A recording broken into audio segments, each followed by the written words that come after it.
Mauro Delela, que é consultor em economia e política. Boa tarde, José Mauro.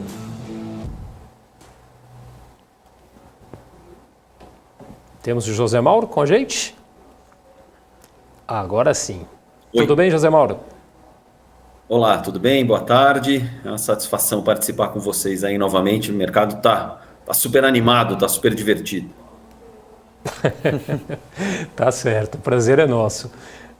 Vamos começar falando aí de Banco Central Europeu, né, que está aí com um grande dilema na mão, aí, juros acumulados, né, de 12 meses na máxima aí em décadas e ao mesmo tempo aumento aí do desemprego, principalmente na Alemanha, né? O que o Banco Central aí deveria fazer, na sua opinião, nesse caso aí? Se aumentar juros, pode acelerar uma recessão, né, na Alemanha, e se não subir, pode criar um aumento aí cada vez maior dos preços, né? Qual o dilema aí deve ser pensado, resolvido primeiro?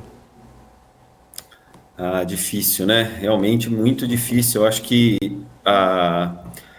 eu diria que o Banco Central Europeu, mais até do que o Fed, né? Talvez comparável ao Banco Central do Japão neste momento, ele acabou indo parar num lugar onde a gente não gostaria de estar, né? Quer dizer, a variável que foi escolhida, que foi selecionada, que foi determinada pelos bancos centrais nos últimos anos, como sendo a variável de restrição, ou seja, aquela que sempre permitiu que eles tenham mantido as políticas ultra-expansionistas, aparentemente com poucos custos, que foi a inflação, ela mudou de tendência recentemente, né? E a partir do momento que ela mudou de tendência, a capacidade de intervenção por parte deles, ela diminui na mesma proporção. Então é o que você acabou de falar, quer dizer, eu estou com a maior inflação acumulada em 12 meses, em janelas super longas, e ainda não fiz nada com os juros, né? Quer dizer, então, no limite, o Banco Central Europeu me parece, mais do que o Fed, e embora o Fed também esteja jogando mais ou menos o mesmo jogo, ele está jogando um jogo de ganhar tempo, né? Quer dizer, eu não vou conseguir, isso é inexorável, eu não vou conseguir resolver esses dois problemas rapidamente, né? Quer dizer, eu não vou conseguir, se fossem só dois, né? Ainda tem todos os problemas que se desdobram desses, entre eles, claro, o efeito disso sobre o custo de crédito, né? O diferencial do custo de crédito entre os diferentes países, então cada vez mais você percebe uma pressão nos mercados de crédito nos países periféricos, notadamente na Espanha e na Itália, né, que tem sido os destaques nesse sentido, né? Então, assim, o Banco Central Europeu me parece que ele foi postergando o início de um ciclo de aperto, do mesmo modo que o Fed postergou, mas até já começou, mas agora ele não tem muito mais alternativa a não ser começar, mas reconhecendo que ainda que ele comece, e ainda que ele começasse num ritmo maior do que aquele que a gente julga que ele vai começar, ainda assim ele está longe de onde ele deveria estar, né? Então, ele meio que está, assim, como todo mundo, né, assim como o próprio FED, está todo mundo monitorando se efetivamente esses sinais de desaceleração econômica podem efetivamente se constituir numa diminuição a médio prazo, a curto, médio prazo, nas pressões inflacionárias, e isso acabar fazendo uma parte do trabalho que ele tem que fazer. Mas o trabalho dele, sem sombra de dúvida, é muito difícil, é dos mais difíceis, né? É o lugar onde, eu não tenho muita dúvida, é o lugar onde ele não gostaria de estar, né? Onde é que você não gostaria de estar se você fosse um banco central de país desenvolvido hoje, com uma inflação de 6, 7, 8% acumulada em 12 meses, porque dar uma resposta para isso é muito difícil, né? O fundamento da política de juros zero, de afrouxamento quantitativo, de expansão monetária infinita, era a inexistência de inflação. No momento que a inflação veio, toda essa história ficou muito mais complicada que antes, né? Verdade, acho que um ponto interessante. Muito boa tarde, primeiramente, já ia chegar já falando aqui, mas muito boa tarde. Eu estava pensando que você estava dizendo muito bem, mas a questão, quando a gente vai para a Europa, né, você estava falando realmente dessa dificuldade, desse dilema muito grande, assim, acho que um ponto assim que o mercado meio que concorda é que a Christine Lagarde perdeu ali né, o time, né, ou seja, o pace ali dos juros. Isso provavelmente todo o mercado já sabe. E até o Brosco fez essa provocação, dizendo quais são os próximos passos, você respondeu sobre isso. Mas quando a gente começa a ir para a questão lá na China, né, principalmente com essa questão do desdobramento entre a guerra Rússia e Ucrânia, eu queria dizer o seguinte, qual que é o posicionamento agora, né, do Xi Jinping em relação a esse aquecimento da economia por lá? Porque a gente teve uma grande dúvida em relação ao Covid, né, que a China poderia desacelerar e trazer o mundo inteiro para baixo, agora está vendo um movimento inverso, né, ou seja, a China cortando juros, né, a China agora flexibilizando o lockdown, tendo uma grande demandadora de commodities. Então, como que você avalia agora essa postura, ou seja, a China que seria uma grande, né, prejudicada em relação à pandemia, agora a gente está vendo ali como uma grande vitoriosa, né? Qual que é a sua visão sobre isso? Você concorda com essa fala? Olha, de maneira geral, eu tendo a concordar com você, sim. Eu acho que a discussão toda ela passa pelo seguinte, né? Nos últimos anos, nós nos acostumamos, nós como agentes de mercado, né, todos nós e as pessoas que estão nos acompanhando, nós nos acostumamos com um cenário no qual, aparentemente, os bancos centrais detinham um grande poder sobre as coisas, né? Quer dizer, uma ideia, o don't fight the Fed, né, que é uma figura que as pessoas usam de maneira muito recorrente, não lute contra o Fed, né? Então, quando o Fed sinalizava que ele estava preocupado com eventuais quedas das ações e se posicionava contra. As apostas contra as autoridades monetárias foram perdedoras, de maneira geral, desde a crise financeira internacional, né? Quem dizia que ia ter inflação passou 10 anos errando, né? É um exemplo que eu gosto de dar de maneira recorrente. Quem estava preocupado com a inflação já morreu, é uma coisa que eu falo bastante, né? Por que a inflação voltou? Ela voltou porque ninguém mais estava preocupado com ela, todo mundo que se preocupava com ela já perdeu emprego, porque quem se preocupava demais com a inflação ficou tão preocupado que acabou perdendo o emprego porque a inflação demorou demais para voltar.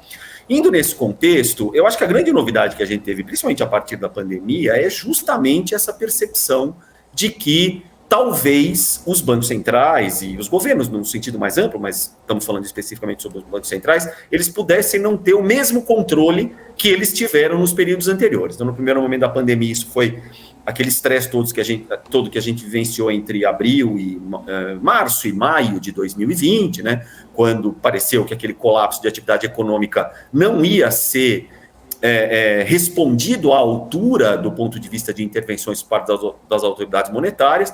Então o mercado teve um momento de grande pânico. Quando todo mundo veio de novo com a história do whatever it takes, vamos fazer o que tiver que ser feito, o mercado foi retomando a confiança, a economia efetivamente voltou, a pandemia seguiu o seu curso, ainda está aí presente em outra magnitude, mas já não é mais aquele fator de pânico como a gente está cansado de saber. Então acho que tudo isso acabou ajudando a essa reconstrução frente a esse primeiro choque, né, que foi o choque da pandemia. Aí a gente tem o segundo choque, que é o ano de 2021, que é justamente quando a inflação desvia da onde a gente estava acostumado com ela, né? Quando a inflação passa de 2, 3, 4, isso tudo antes, ainda bem antes da guerra da Ucrânia, mas quando os bancos centrais constroem o argumento, os bancos centrais dos países centrais principalmente, dos países maiores, né, da União Europeia, dos Estados Unidos, do Japão, constroem o argumento da temporariedade da inflação, né? Não, a inflação é transitória, a inflação é temporária, ela vai voltar, e aí, de novo, a gente entrou em modo de ótimo, esse cara controla, ele detém o controle da situação, ele está falando que a inflação vai cair, se ele tiver certo, ótimo, daqui 6 meses é S&P de 5, 6 mil pontos de novo. Eu acho que esse é o fato novo nessa história, né? A gente constatou que a inflação não se mostrou temporária, ela tem sido bem mais duradoura e bem mais rígida, né? E atingindo patamares que indiscutivelmente ninguém imaginava que ela atingiria no começo do ano passado, né? Se a gente falasse, olha, em junho do ano que vem a gente vai estar rodando 8, 9, 10% de inflação no acumulado de 12 meses nos Estados Unidos e Europa, todo mundo ia falar, olha, esse cenário é um cenário difícil de se materializar. Agora sim, vamos colocar a China, que foi a tua questão. A minha percepção, né, eu acho que é sempre muito difícil avaliar esses grupos especificamente, e principalmente é sempre muito difícil avaliar baseado especificamente em informações de curto prazo, né? A gente só vai conseguir avaliar isso tudo lá na frente, com uma perspectiva histórica melhor, mas não nos é facultada essa possibilidade, a gente já tem que fazer a análise com base naquilo que a gente tem hoje. Eu tenho uma percepção de que as condições, essa deterioração maior que a gente percebe na economia mundial nos últimos tempos, efetivamente, ela me parece ser menos intensa no caso da China, né? Quer dizer, quando a gente olha, a China também está sofrendo uma desaceleração, mas a desaceleração na China, em boa parte, ela foi induzida por fatores domésticos, e fatores esses, de forma geral, voluntários, né? Quer dizer, o governo chinês sinalizou a intenção de desacelerar o setor de real estate, que na percepção dele estava excessivamente esticado. O governo sinalizou a intenção de alterar a dinâmica do setor de tecnologia. Depois o governo escolheu a forma de confrontar a pandemia, que foi uma forma bastante diferente daquela que a gente viu no resto do mundo, que a gente pode questionar se está certa, se está errada, eu não estou aqui para entrar nesse mérito, mas o fato foram escolhas que a China fez, né? E neste momento, quer dizer, a China está saindo de um cenário em que ela sofreu uma desaceleração voluntária, entrando num regime de expansão voluntária, né? Então as políticas chinesas neste momento elas têm um viés claramente mais expansionista, e isso está se dando num momento em que a economia mundial está desacelerando, né? E as políticas dos demais países relevantes, e praticamente do mundo inteiro, são políticas com viés mais contracionista, né? Quer dizer, então eu estou acelerando na hora em que vocês estão contraindo, né? O que de alguma forma deveria ser contributivo para os dois lados, né? Porque a minha aceleração deveria ajudar a mitigar o efeito da ação contracionista de vocês, mas, sob o meu ponto de vista, é duplamente ganhador, né? Porque eu estou expandindo numa hora que o risco que eu tenho de sofrer um duplo efeito de aceleração, e, portanto, isso se materializar em pressões inflacionárias domésticas, ele acaba diminuindo. É o que você falou, quer dizer, eu estou conseguindo recompor os meus estoques de commodities, esse tipo de coisa, em condições francamente favoráveis, salvo, inclusive, até temas mais específicos, como as compras diretas de China com desconto da Rússia, mas sem contar, né, tudo aquilo que a gente está olhando só no próprio mercado, a percepção que a gente tem nesse momento é efetivamente uma percepção mais positiva em relação a como a China está gerindo esse momento, né? Claro que a pandemia ainda é uma incerteza maior em relação à China do que em relação aos outros países, né? Em função da forma que ela trata, né? Então, aqui, Ômicron tem baixa letalidade, os casos aumentaram, mas as mortes diminuíram. Então, a gente já tem meio que uma garantia de que não vai haver grandes comprometimento de atividade econômica em função dessa onda, mas a China não. A China, se porventura você tiver uma nova expansão de número de casos, esse tipo de coisa, a resposta que ela pode dar poderá ser novamente uma resposta mais ostensiva, e isso vai ter de novo efeito. Mas, de novo, né, neste momento, novos lockdowns na China com caráter de prejuízo nas redes de suprimentos globais representam um risco maior para o resto do mundo do que para a China, né? Porque é o resto do mundo que está com um problema de inflação, a China não está, né? Então, acho que, olhando por essa perspectiva, efetivamente as condições chinesas me parecem mais confortáveis num mundo de condições amplamente desconfortáveis para praticamente todo mundo. Muito bom, José Mauro, muito bom mesmo, tá? Realmente é uma construção de cenário muito boa, sério mesmo. Um ponto interessante aqui que você estava falando, eu peguei algumas falas, porque eu fiquei analisando, realmente foi muito completo, bem bacana mesmo, o pessoal deve ter gostado. Depois coloca o feedback aí, pessoal que está nos assistindo aí, se realmente gostou da fala do Zé Mauro aqui.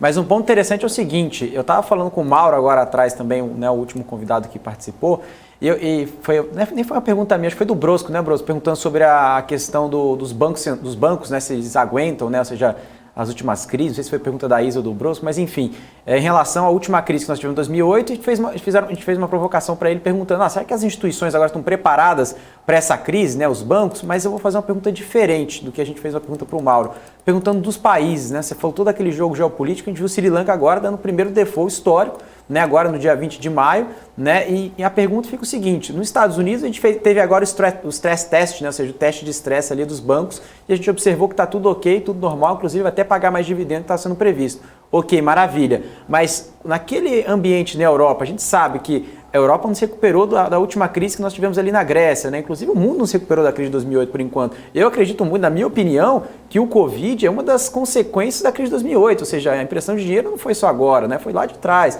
Ou seja, a Europa também vem caminhando, como eu estava falando com o Mauro também, a questão da fragmentação como um todo. Ou seja, bom, todo esse contexto, a pergunta seria o seguinte, algum outro país menor ou maior poderia dar algum tipo de default? Falando da Rússia, a gente estava comentando da Rússia, né? Que a Rússia disse que não deu default, né? Ela falou só não ia pagar em dólar ou euro, mas ela não entrou em default, mas a pergunta seria o seguinte, um outro país poderia desencadear uma crise ainda maior, ou seja, um cisne negro, né? Ou seja, ou até mesmo um cisne cinzento, como chamam, ou seja, aquele risco que você sabe que está muito próximo de acontecer, mas ainda não está precificado, né? Enfim, como que você coloca nessa resposta, José Mauro? Eu sei que é uma pergunta difícil, coloquei você no fogo aqui. Não, acho que sempre dá para... tem alguns aspectos, eu até estava acompanhando a entrevista anterior de vocês com o Mauro, então eu tenho mais ou menos uma referência da pergunta que você fez e a resposta que ele deu. E, assim, honestamente falando, a minha resposta não seria diferente. Eu até pensei nisso quando ele estava falando e falei, acho que eu tendo a concordar bem com você. Eu acho que num processo como esse que a gente está tendo, nesse conjunto de problemas de desaceleração de atividade econômica, né, uma coisa que a gente não pode perder de vista. Os números que foram divulgados recentemente não apontam para uma desaceleração brutal de atividade econômica por enquanto, né? Esse ISM que saiu hoje dos Estados Unidos é um ISM mais fraco, mas ele é um ISM ainda acima de 50, né? Eu sou de um tempo que ISM de 50 era expansão, né? Os números dos últimos anos foram tão inacreditáveis, a gente começou a ver ISM de 60, 70, mas, né, ficou mal acostumado. Vamos voltar para a terra. Vamos voltar para a terra. É que nem o confiança do consumidor. A gente viu as confianças do consumidor 130, assim, calma, confiança do consumidor acima de 100 já era. Então, beleza.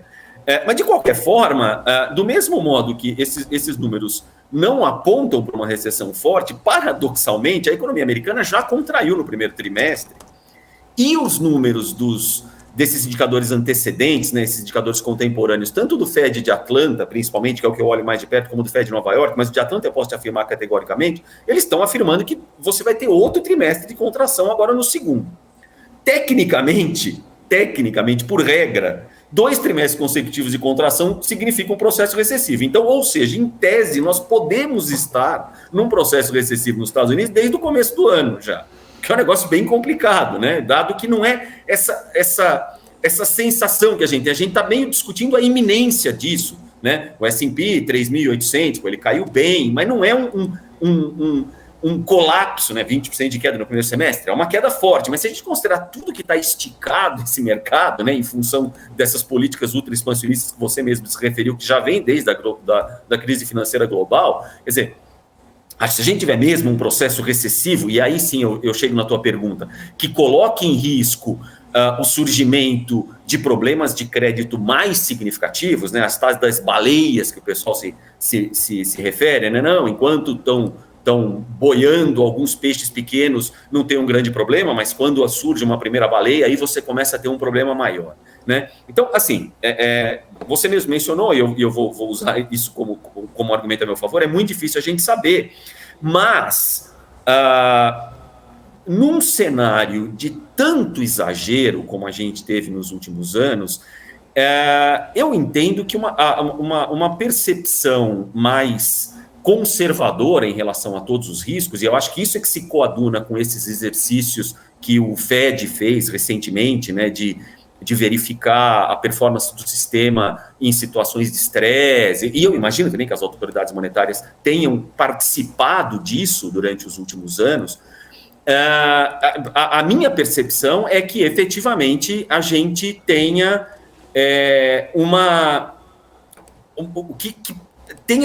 a economia tenha se prevenido um pouco com isso, mas a gente não pode descartar a possibilidade de algumas surpresas mais para frente, né? Eu quero insistir sempre com o ponto que eu acho mais central. A questão fundamental a gente já começa a ver alguns sinais de desaceleração. Esses sinais de desaceleração tendem a se acumular, né, em função, inclusive, das próprias políticas contracionistas. Isso, em algum momento do tempo, isso não pode demorar muito, vai ter que se materializar numa redução das pressões inflacionárias, né? Se a gente tiver uma dinâmica normal, que em última análise, mesmo que num nível diferente, ela seria compatível com aquilo que a gente viu nos últimos anos, que quando há o exagero, a inflação sinaliza que vai cair, isso dá tranquilidade para todo mundo, a gente tem um problema resolvido. Se a gente tiver numa dinâmica inflacionária diferente, né, aí o jogo é outro, aí é muito mais difícil de saber de tudo, né? Eu gostei de uma declaração feita pelo Powell nessa semana, né, numa das declarações que ele fez, que ele falou, a gente tem que reconhecer que o nosso conhecimento em relação à dinâmica de inflação não é tão grande quanto a gente imaginaria. Puxa vida, eu gosto de ouvir você falar isso, porque parece que não é mesmo, né? Do mesmo modo que a inflação caiu e ficou baixa mais do que a gente imaginava, agora ela subiu e está demorando para cair mais do que a gente imaginava. O que isso significa, né? No fundo, essa é a pergunta de trilhões e trilhões de dólares. Muito bom, José Mauro. Obrigado, viu? Tá certo, José Mauro Delela, consultor em economia e política. Muito obrigado pela participação, pela aula, exatamente. Aí o pessoal aqui, inclusive o pessoal no chat aqui elogiando, falando que gostou muito aí da participação. Não tem como não gostar, né, o Brosco? Obrigado. É verdade. Muito bom. Fico feliz, agradeço mais uma vez o convite de vocês. Bom fim de semana para todo mundo aí, estou à disposição sempre, tá? Um abraço. Obrigado. Igualmente.